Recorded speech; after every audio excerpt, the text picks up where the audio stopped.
محرم میں شادی بیاہ کرنا کیسا ہے؟ السلام علیکم ورحمۃ اللہ تعالی وبرکاتہ۔ پیارے ناظرین، میں ہوں نظر الاسلام اور آپ دیکھ رہے ہیں دا نظر الاسلام آفیشیل یوٹیوب چینل۔ پیارے ناظرین، سوال یہ ہے کہ محرم الحرام کے مہینے میں شادی بیاہ کرنا کیسا ہے؟ پیارے ناظرین، یاد رکھ لیجئے، شریعت میں کوئی دن کوئی رات ایسی مقرر نہیں کیا گیا ہے جس میں شادی بیاہ کرنا حرام یا ناجائز ہو، یعنی ہر دن ہر رات میں شادی بیاہ کر سکتے ہیں۔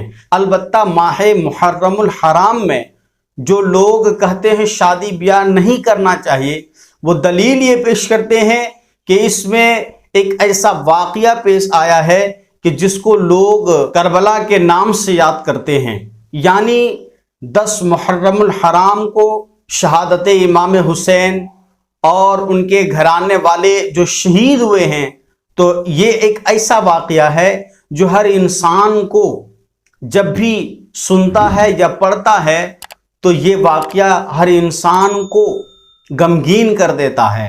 لوگ اسی وجہ سے کہتے ہیں کہ ماہ محرم الحرام میں شادی بیاہ نہیں کرنی چاہیے۔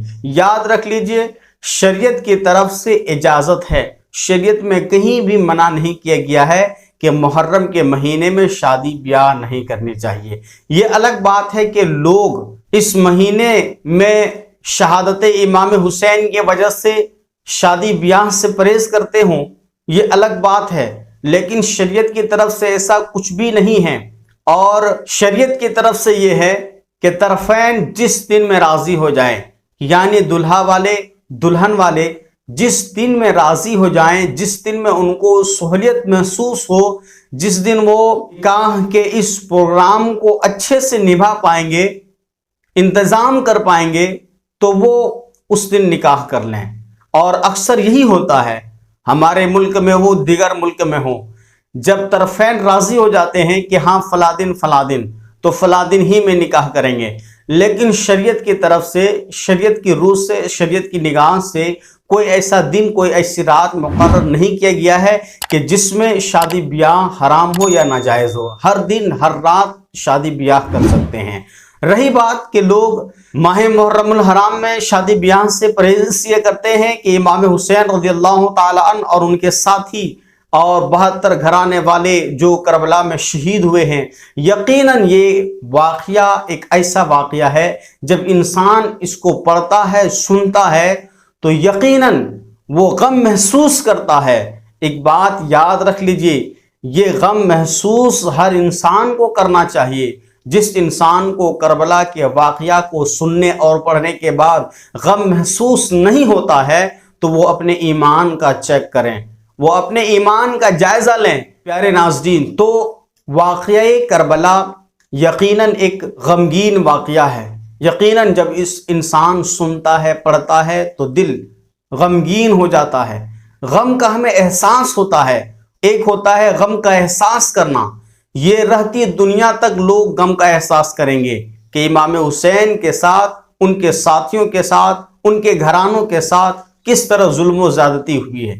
یہ صبح قیامت تک ہر انسان کو احساس ہوگا، ہر مومن کو احساس ہوگا، لیکن اس کو اظہار کرنا، غم کا اظہار کرنا کچھ اور ہے، احساس کرنا کچھ اور ہے۔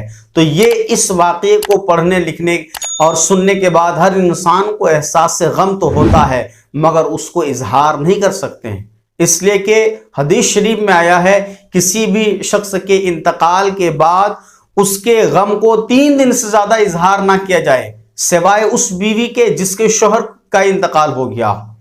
اس کا مسئلہ الگ ہے کہ وہ 4 مہینہ 10 دن عدت گزارے، غم کا اظہار کرے، یہ ان کے لیے ہے، مگر ہم لوگوں کے لیے، آپ لوگوں کے لیے، مردوں کے لیے، ان عورتوں کے لیے جن کا شوہر ابھی انتقال نہیں ہوا ہے، یا وہ لوگ جو واقعہ کربلا کو سن کر، واقعہ کربلا کو پڑھ کر غم کا اظہار کرتے ہیں، ان کو چاہیے کہ غم کا اظہار نہیں بلکہ غم کا احساس کریں، اور رہتی دنیا تک اس غم کا احساس ہوگا۔